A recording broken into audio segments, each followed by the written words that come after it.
It's 7 o'clock in Gardner. It is 7 Call this meeting to order. Please rise and join me in the Pledge of Allegiance. Pledge allegiance to the flag of the United States of America and to the republic for which it stands, one nation, under God, indivisible, with liberty and justice for all. All right, good evening.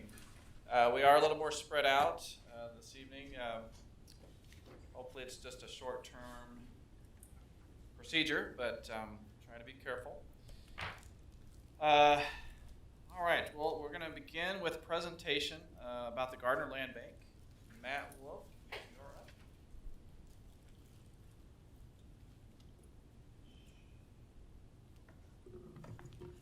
Good evening, Mayor, council members. The Gardner Land Bank is required to provide an annual report to the governing body every year that accounts for receipts, disbursements, and property transactions. The land bank currently has no properties. There were no property transactions last year. The land bank received $5,000 in initial funding from the general fund in 2019. The land bank fund earned $47.21 in interest on idle funds in 2020 and $4.72 in 2021. As of January 18, 2022, no funds have been spent. The land bank's financial records will be audited as part of the city's 2021 audit. That concludes the presentation. Thank you. Is there any comment, council, questions? Okay, thank you, Matt. Okay, next we'll move to public hearings.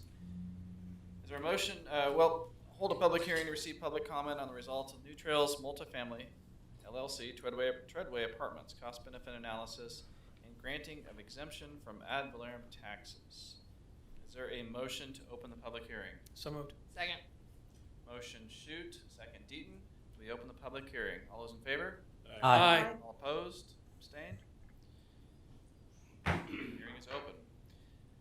I do have a public comment that I'm going to read. It was emailed to us this afternoon. I think everyone got a copy, but I will read it into the record. From Adriana Dalkey. Mayor and Council, good evening. I am submitting public comment via email regarding new business item number 1 on the published agenda for the January 18, 2020 Gardner City Council meeting. In the spirit of transparency, can a detailed discussion occur between staff and members of council to outline the specific benefits the tax-paying Gardner citizen will receive if this resolution is adopted and passed? From my view of the numbers provided in the staff report published on the city's website, the ROI is negligible at best to citizens. Perhaps there are other numbers that staff will be sharing that was not part of the published agenda on the city's website. To quote new business item number 1, agenda item for specific reference herein, consider adopting a resolution determining the intent of the city to issue Nasta revenue bonds to pay the cost of acquiring the project site, constructing and equipping a multifamily apartment project. To quote new business item number 2, suggest a motion for specific reference herein, adopt resolution number 2099. Principal amount not to exceed $48 million for the purpose of financing the acquisition, construction, and equipping of multifamily apartment projects. Some insight as to why the project is requested to be fully funded by city-issued industrial revenue bonds for multifamily residential development. Why are we seeing no movement on the much promised and anticipated commercial development? Look forward to answers to questions that might be on other citizens' minds, yet they may be too afraid to ask the tough questions of our city leaders. Matt, would you like to run through a few things? Should we close the public? Oh, Yeah, we I'm sorry. I apologize. Yes. point of order.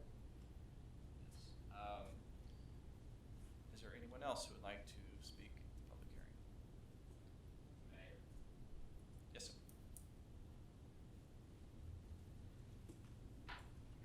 Tyler Ellsworth with the law firm of Kutak Rock, the city's bond counsel.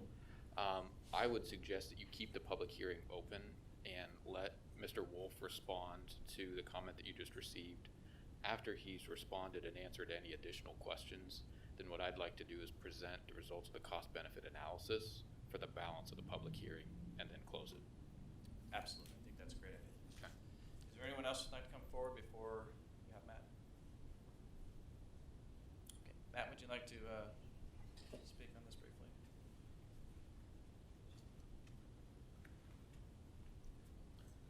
I think it might be helpful just to have a little bit of project overview, and then we'll go into the cost-benefit analysis.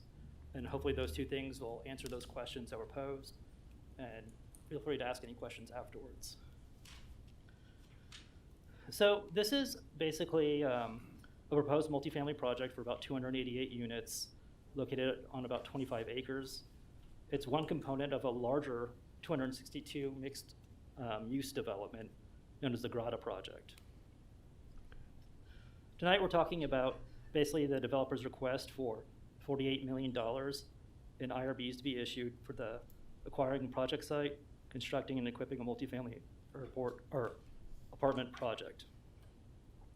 They're also requesting a sales tax exemption on construction materials and a property tax abatement of 75% for 10 years.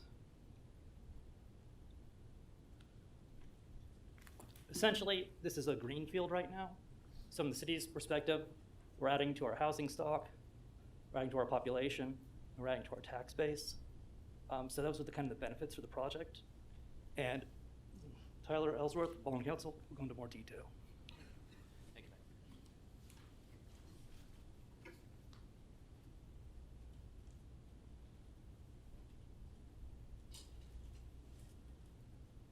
Just to add to the overview that Mr. Wolf just provided, and I've lost my train of thought. I'll provide the CBA details here in a moment.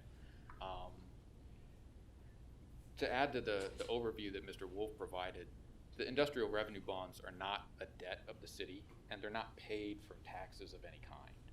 They're really a financing structure that allows the developer the benefit of the sales tax savings and the property tax abatement. So the city's not going out and borrowing $48 million in debt. So I wanted to make that point clear. I think that's a great point, and that's always a point of contention or confusion on that. Exactly. So I think it's helpful to make that clear. The other thing, with respect to the cost-benefit analysis, which is really the focus from a statutory standpoint of this public hearing, Kansas law requires where a property tax abatement is requested that the city conduct a public hearing and have a cost-benefit analysis prepared that looks at the ratio of the benefits of the project that are projected against the expected cost of the project. And as a rule of thumb, a ratio of about 1.3 to 1 benefits to costs is considered a baseline. So if it's less than that, the project probably doesn't pencil out. If it's more than 1.3 to 1, the project probably has some net benefits to the taxing jurisdictions. And I think it's worth noting for this project, and I'm not going to dive into the weeds of the cost-benefit analysis because it was included in the agenda materials, but I think it's worth noting that for each of the taxing jurisdictions, including the city, Johnson County, the school district, the fire district, and the state of Kansas, the benefit to cost ratios for each of these jurisdictions exceeds that 1.3 to 1 benchmark. So for the city, the ratio is 1.93 to 1. For Johnson County, it's 2.74 to 1. For the school district, it's 5.2 to 1. Fire district, 2.01 to 1. And the state of Kansas, it's 1.83 to 1. So those are relatively healthy results from a cost-benefit analysis. So I wanted to point that out. And happy to answer any additional questions. Thank you.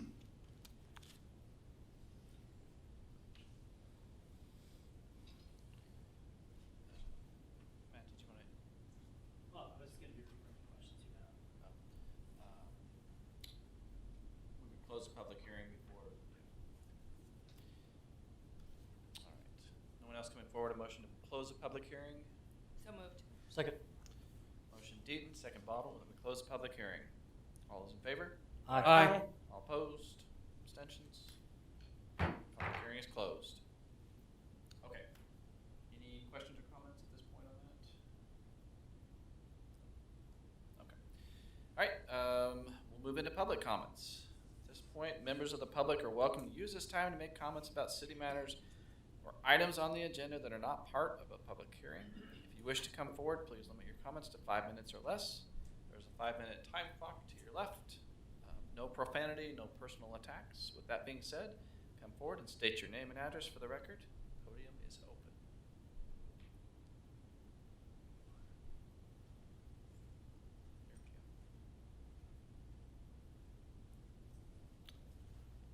Dennis Watson, 670 South Mulberry, here in Gardner. And I'd like to take the opportunity, which I hadn't done in the past, to congratulate Mayor Winter, Councilman Shute, and their recent election, and Councilman Potter for his appointment. I do believe that you will be a great asset to this council and to the city. And I commend also the rest of the council and the different departments for the good job that they do. I would also like to just to say that I, as a part of a prayer group that specifically meets together for the benefit of the city, for the council, that we will continue. And we just pray for the great wisdom, understanding, and wise decisions that lead to the welfare and benefit and safety and prosperity of this city. So thank you. So be it. Mr. Watson. I Thank you, appreciate Dennis. that. Appreciate it. Anyone else for public comments? No one coming forward? We'll close public comments and move to consent agenda. Is there a council member that would wish to remove an item from the consent agenda? Is there a motion to approve the consent So agenda? moved. Second. Motion Deaton, second Shute. We approve the consent agenda. All those in favor say aye. Aye. All opposed? Abstained? Consent agenda passes. No planning and zoning consent agenda, no committee recommendations. We will move to old business. Consider adopting an ordinance approving a franchise agreement with Evergy Metro. And Ryan is not joining us this evening, but we have his superstar replacement. Hello. Spencer? Thank you. I'm going to hang that superstar comment on my fridge, actually, so I appreciate that. Make sure to tell my wife if you ever see her. So Spencer Lau, for those who don't know me, I work with Ryan. He couldn't make it out tonight. I'll keep it relatively short and sweet on Evergy. We have to renew our agreements. Used to be with KCP&L, but they are now Evergy. So every few years, those come up for renewal. We've been working with Evergy for the last year, off and on, just kind of going through terms, updating things. And as you guys know, it doesn't really serve the biggest portion of the city. A lot of people aren't affiliated with Evergy here in Gardner. So not that that makes it less important, but this isn't a citywide necessarily impact. So if you have any questions, I'm happy to receive them. Otherwise, the basis of the deal hasn't really changed. I think we did move the franchise fee to 3% from 5% because that is what we charge as a city for all agreements. And we have to be non-discriminatory and charge the same percent for everybody. So that was probably the only big change. Is there any public comment? Okay. Council, questions? Is there anything in it that is going to project a substantial increase in energy? There's no specific terms that should do that now. Okay. Yeah. The only question I had, I think it was a 20-year agreement. Is that, if I remember right? I believe so. I need to check the term of it. It might be 10 Yeah. or 20, but yeah. Is that So- standard for? Yeah, that's the standard length of it so that you're not paying Ryan and I to keep basically going through the boilerplate every 5 years to redo it. But in the past, with our experience with Evergy, is they've been pretty open. If we needed to change something next 20 years, it's not like they're going to hang up the phone on us and ignore us. So, but yeah, term is standard. All right. Is there a motion to adopt ordinance number 2723, an ordinance granting Evergy Metro Inc. an electric franchise to construct, maintain, and operate all facilities necessary or proper for supplying consumers with electric energy, granting the right to use the right-of-way for said purpose, and prescribing the terms and relating to such franchise? So moved. Motion. Second. Motion Potter, second Deaton. We approve ordinance number 2723. City Clerk? Councilmember Deaton? Yes. Councilmember Roberts? Yes. Councilmember Shute? Yes. Councilmember Potter? Yes. Councilmember Baldwin? Yes. Ordinance number 2723 passes. New business, item number 1, consider adopting a resolution determining the intent of the city to issue industrial revenue bonds to pay the cost of acquiring the project site and constructing and equipping a multifamily apartment project. Matt Wolf.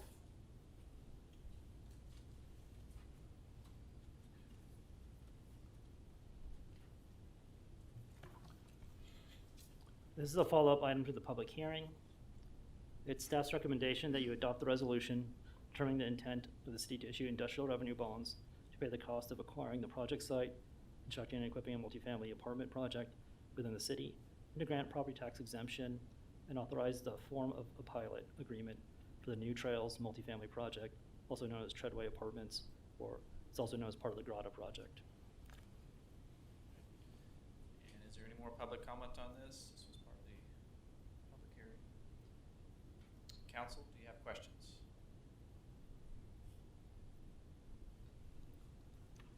Okay. Is there a motion? So moved. Second. Motion Deaton, second Shoot, that we adopt resolution number 2099, resolution declaring the intent of the city of Gardner, Kansas to issue industrial revenue bonds taxable under federal law in the principal amount not to exceed $48 million for the purpose of financing the acquisition, construction, and equipping of a multifamily apartment project within the city, New Trails Multifamily. City Clerk? Councilmember Roberts, Yes. Councilmember Shute, Yes. Councilmember Potter, Yes. Councilmember Baldwin, Yes. Councilmember Deaton, Yes.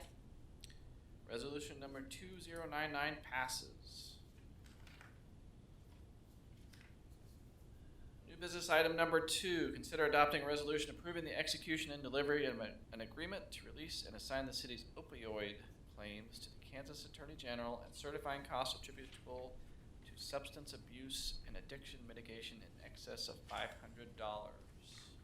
Spencer. Right. Sorry I was gone for so long there. So there is currently a national class action lawsuit against manufacturers marketing with opioid production and prescription, and I'm sure you all have heard that that is an issue going around in the country. So as part of that class action, every state is looking into making sure that there's enough money to come into that state and distribute out. So Kansas passed a bill directing municipalities to attest whether or not they have spent at least $500 in combating the opioid epidemic, which to do that, we just need this resolution 2100. Right now, that just goes to the state for information to pass on to the class action team and kind of advise that there is enough money to bring into the state of Kansas to be distributed. So we don't have the money yet. I can't tell you how much money the city would get, but we just need to be able to say we've spent at least $500. And in talking with Chief, that number's definitely been surpassed in terms of the Narcan that our officers have to carry and the training in treating someone who might be suffering from a critical overdose in the moment and administering that Narcan. So that number we probably shot way over that. But that's what this is. If you got any questions, happy to answer what I can. Okay. Any questions from the public? Council, questions from council? I know. Yeah. You want to go first? You go first. Councilman Deaton? So you said this was the class action, so is this outside of the MDL that was formed in Ohio? Is this something separate from that? I actually don't know a lot about the MDL in Ohio, so I can't tell you specifics, but I'm happy to get on And so it. is this resolution us joining a class action lawsuit, or just saying that we would be eligible if the class action came to fruition? Yeah, sure. So it's an eligibility issue. So the state of Kansas is going to be the one that's handling the class action and getting the money in. And then I think the split between state municipalities is like 75-25. And then they're dividing that 25% of whatever the state of Kansas gets among municipalities that submitted these types of resolutions and said, yeah, we've had to spend money on this. We'd like some sort of reimbursement for it. So this is us kind of assigning, I think it says in here we're assigning it to the Attorney General to kind of take care of the class actions. The city won't be involved in any of that. Ryan and I won't be handling that part of it. We're kind of letting the state run it. We're just saying, when you guys get a check, And is We're this in. class action only for the state of Kansas, or are we joining a larger class action? I think it's a in the- nationwide one. Okay. Yeah, so. Couple of questions. One is for you, Spencer, and the other one is for the chief. The first one is, or has to do with the number of claimants on this class action. I know that Attorney General Schmidt is kind of working the case for the state of Kansas. Do you know how many states are involved in this action? I can't tell you that off the top of my head. Okay. Yeah. I know it was a significant majority Yeah. of the states I think that are. 18. I'm sorry? I think 18. 18 on this action? I think so. Okay, there are probably multiple actions then. The second one is, and this really gets down to the costs associated with interdiction on opioid cases, and I think that the chief probably has better numbers than you do, Spencer, so I'm going to defer this to the chief. Understanding what's been going on over the last couple of years specifically, can you give us some numbers as to what your department has seen in terms of interdiction cases as well as confiscation and other areas around opioid addiction in Yeah, Gardner? so luckily, we're not seeing it that bad here in our city. However, it is affecting the metropolitan area, and it is affecting other agencies in the county. Most of our costs associated to this is, believe it or not, is training and our personal protective equipment, because a lot of this stuff is being laced with other drugs, Like fentanyl. so you don't know what you're handling. So we're having to have the gloves and the mask when we're handling, substance, because we don't know whether, we're just handling a bag of marijuana or we're handling a bag of marijuana that's been laced in fentanyl that could, is very, very dangerous. So luckily right now, we don't have a huge problem down here. I couldn't tell you the exact numbers of any of the cases that we've had. I know that some of the cases that we've had, the stuff hasn't even been here. It's the people have come here for some reason, and we've had to deal with, the overdoses of them here in our city. So that's a positive thing, I guess, if you're going to look for a positive in it. But most of our costs are associated with our personal protective equipment and our training that we're doing, combating this. Yeah, and most of those are prescription opiates, correct? Correct. Fentanyl's the biggest one. That's the thing right now. I think you could go on and Google fentanyl, and you're going to get pages of stories, bad stories. I did this morning. There was one in the Midwest that a 1-year-old child ingested it and lost her life. So. And fentanyl's so powerful. You have a grain of sand.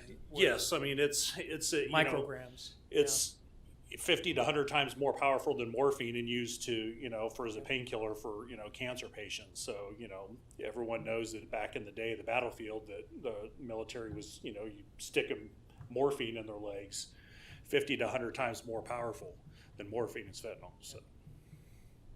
It's definitely something that we have to combat on a daily basis. I know the school district's also dealing with it. So yeah, we appreciate your work on that. Well, I appreciate it. Thank you. Anything else, Steve? Nope. All right. Is there a motion to adopt resolution number 2100? So moved. Second. Motion Shute, second Deaton. We adopt resolution number 2100, a resolution of the city of Gardner, Kansas, approving the execution and delivery of an agreement to release and assign the city's opioid claims to the Kansas Attorney General, and certifying costs attributable to substance abuse and addiction mitigation in excess of $500. City Clerk, please call. Councilmember Shute, Yes. Councilmember Potter, Yes. Councilmember Baldwin, Yes. Councilmember Deaton, Yes. Councilmember Roberts, Yes. Resolution number 2100 passes. New business item number 3. Consider appointing Amy Nasta as Deputy City Clerk for the City of Gardner and administer the oath of office. So this is a little bit of a housekeeping. I didn't realize I was presenting this, but I think Sharon needs a vacation is what this means yes, right here. yes. This gives us backup in case Sharon is not able to be here, and it's always good to have backup, I believe. This will not impact our finances in any way. It's just adding more responsibility to Amy. So adding more titles to Amy. We're going to interim short-term city administrator, deputy. yeah, we appreciate her work. But is there any public comment? New business item number 3. Any council questions, comments, concerns? I have a question. Yes. Moving forward, are we going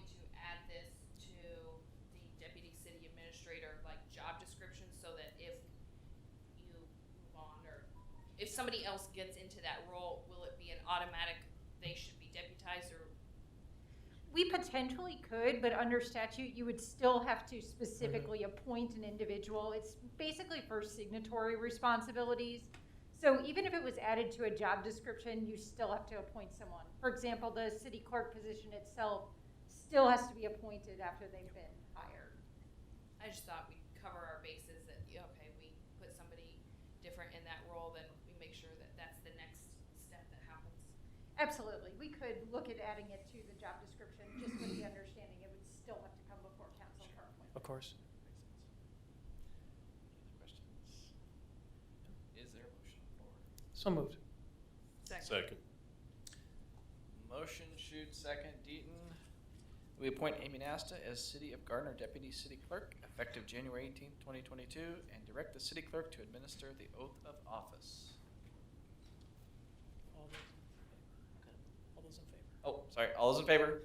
Aye. Aye. All opposed? Abstained? Business item number 3 passes.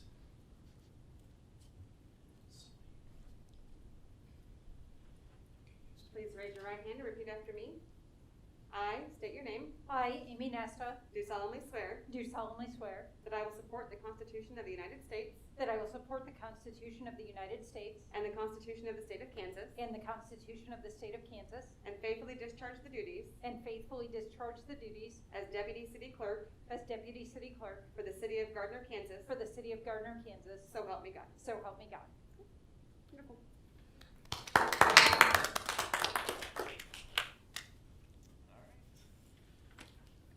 Okay, moving on to council updates. We can kind of, we'll start in the back there with Chief Belcher. Nothing, thank you. Nothing from you. I thought you were waving. You wanted to say something. No. Oh, okay. Guns, utilities, Guns Garcia. Nothing for tonight. Nothing for tonight. Okay. Jason. Nothing tonight. Nothing. Mr. Headley. I actually have something. Okay. All right. Come on in. It's getting lonely out there in the crowd. Just wanted to give a quick, brief update on the US 56 Main Street project. Today, this morning, KDOT held the pre-construction meeting for the project. Initial look at the contractor's kind of base schedule and to talk through issues and things like that.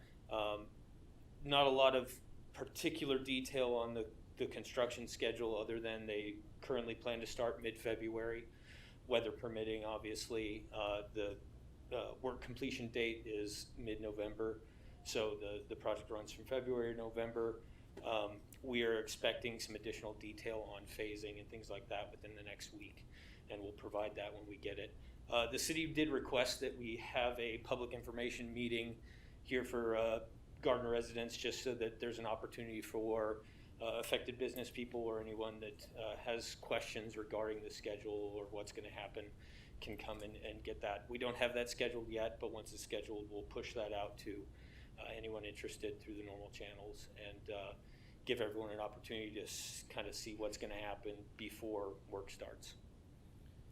Kellen, mid-November completion date. If good weather and everything works as intended, it could be sooner than that, or they typically like that probably. I would expect it to go pretty much the entire time that they've been allotted. Okay. And both of those months are in this year? Correct. Okay. Correct. So, Good to know. I did have one question really quick. Okay. And that had to do with the air show that's going to be happening the Labor Day weekend. I know they're going from west to east, correct? We don't have the specifics on that at this time, but we can certainly work those particular issues like clear access through for air show traffic and things like that. It's going to be critical. I think that the second half of the project was supposed to be the east side, which is around Moonlight Road and Main Street. And knowing that's where the gateway to the commercial corridor is, people coming out of the air show will want to get to establishments in that area. For them to have that completely torn up for the air show will be a little bit difficult logistically for everyone. Even if if there is access, technically, it may not be a good situation. Understood. Yeah, we'll make sure that that is specifically addressed. Okay, thank you. That's it. Thank you, Kel. Welcome. City Clerk. Nothing for me tonight. Deputy Director. She's Nothing actually, tonight, she's in the hot thank seat you. now. She's city administrator tonight. Nothing tonight, thank you. Matt Wolf. Nothing tonight. Mr. Locke. You guys have already heard too much from me, so. Did I miss anyone on directors? Gons? No, we You already got Gons? Did you, and we don't have anything from economic development, right? No. For tonight? Okay. Councilwoman Dean. Nothing tonight. Let's go to Nothing. Councilman Potter. No. Oh, Councilwoman Roberts. okay. We have an opening at the planning commission, and we had some interviews prior to all the elections. Now that we got everybody all figured out, can we get back on that? Yeah. I don't know if we need to open it again or what we need to do. Yes. I know we had one applicant, and then we had one person, or we had several people from last appointment meeting saying they'd be interested for other committees. I don't know if we have to open it up officially, or do we have enough of a pool, or what? And it is opened up officially as well. Okay. On the website, and there's, the application process is posted. Okay, good. But yes, I will reach out to the candidates that were not chosen at the Okay, last thank you. meeting and invite them to express their interest. Thank you. And then I wanted to thank city staff. We did a good job, I think, with the snow removal this weekend. Mhm. So, thank you. Council Vice President. Yeah, actually, Councilwoman Roberts stole my thunder on that one. Yeah, we need to get back on that, on the planning commission selections. So absolutely, I've cleared my calendar for next week. So as soon as we get those candidates identified, let's get them interviewed. So, and also, yeah, snow removal did a great job. And I also saw that soccer registrations, spring sports, are starting to become open before it even. We're not even into February yet, and we're already starting to think about spring sports. So I'm ready to start coaching again. So I'm glad that we're already starting to think about that. Council President. Nothing tonight. The only thing I had, speaking of snow removal, I did have an email about snow removal in and around the park downtown. And I know I spoke with you, Jason, a little bit about that. I'm just wondering if that seems to be maybe a kind of a path or an excess path for some that live in Brittany Court. And so I'm wondering if we can maybe push that up into a little bit higher priority. Yeah, park maintenance staff and I met this morning and kind of reviewed our overall prioritizations for our different areas. Now with shifting from downtown off-street parking, we are addressing those issues, and that will be a priority one. So along Center Street and Washington. Perfect. All right. Thank you very much. And that's all I had. Nothing further. Is a motion to adjourn? So moved. Second. Motion Beaton, second Baldwin, that we adjourn. All those in favor, say aye. Aye. All opposed?